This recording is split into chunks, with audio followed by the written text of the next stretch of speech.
YouTube folks, it's your friendly Spirit Wolf, still getting used to the name change. But anyways, aka your girl Hazel, but anyways, into the topic at hand, and I'll start out with the backstory. The backstory is I'm on a forum in Facebook about Model A's,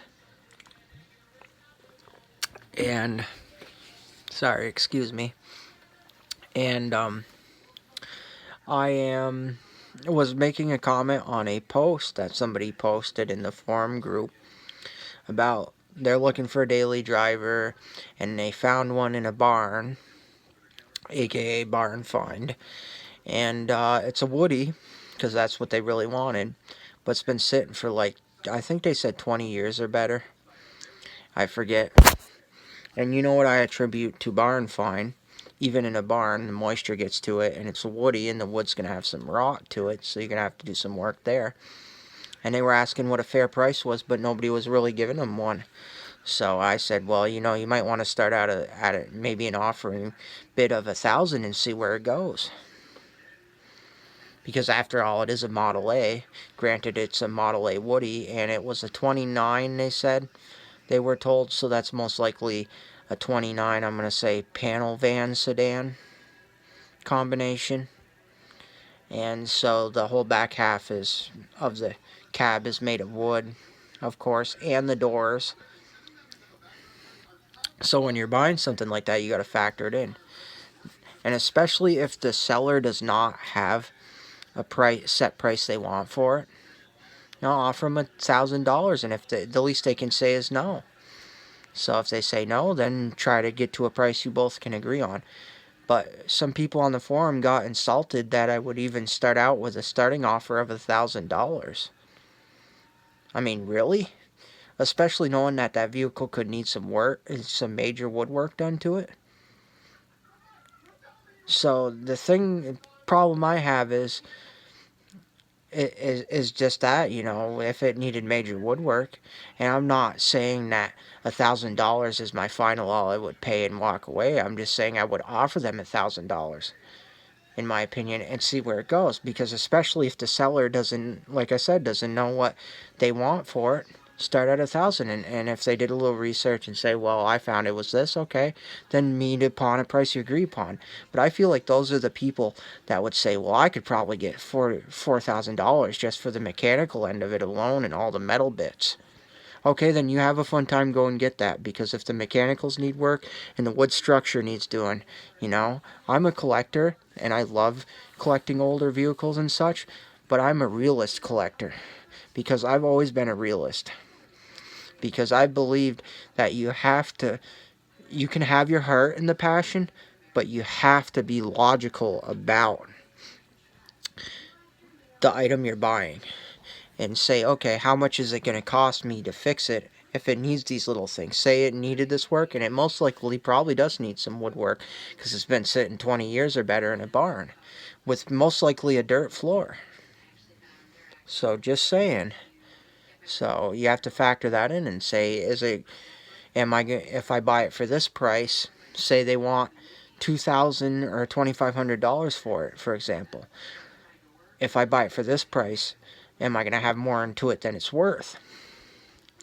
And to further back up my opinion, in a sense where my opinion has some valid points to it, is somebody said, yeah, I bought one of those years ago, and I was hoping to get $10,000 for it, but I didn't, or I was hoping to get like 15 to 20 for it, and they were trying to sell theirs, and they thought, well, they got low, the price came down anyways, and they were hoping to at least get 10,000 from the market being soft on those.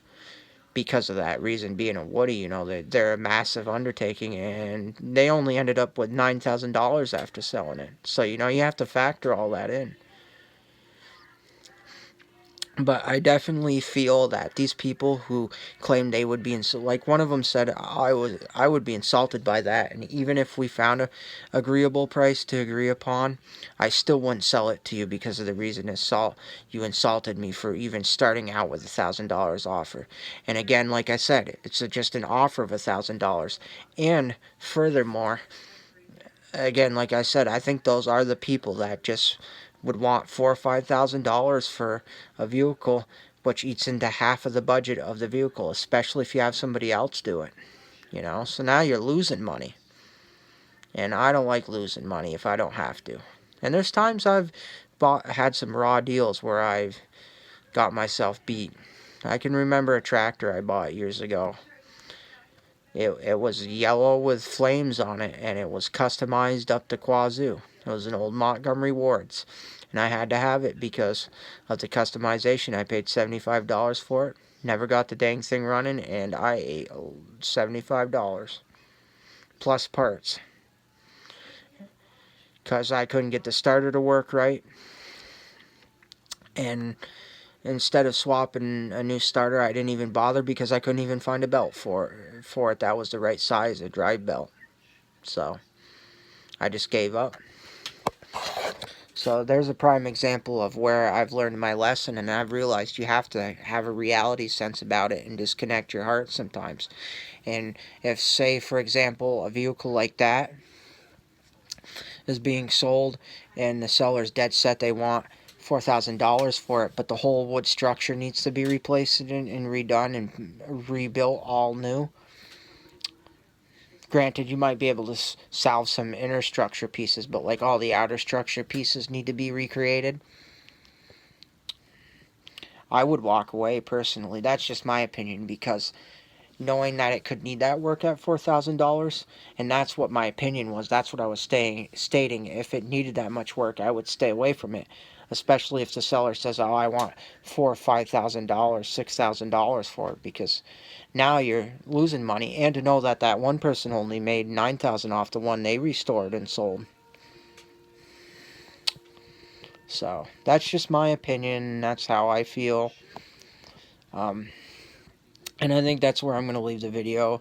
But again, like I said, it just bothers me that people can't hear out other people's opinions on matters. They just got to, get all butthurt because I said one thing. And for those of you who know what I'm talking about in matters like this will agree with me. Especially working on older cars that are woody cars, like woody wagons and stuff like that, would probably most likely agree with me, There's a time where you have to disconnect from the amount of work it could need. Anyways, as always, don't forget to like, comment, and subscribe if you wouldn't mind, please. You know the drill. And if you wouldn't mind commenting your opinion on this matter, it would be greatly appreciated. And as always, keep your heads up, stay strong, all that kind of jazz. Have an excellent time, whatever it is, wherever you are. And I will see you in the next video, YouTube folks. As always, sunshine, unicorns, and rainbows.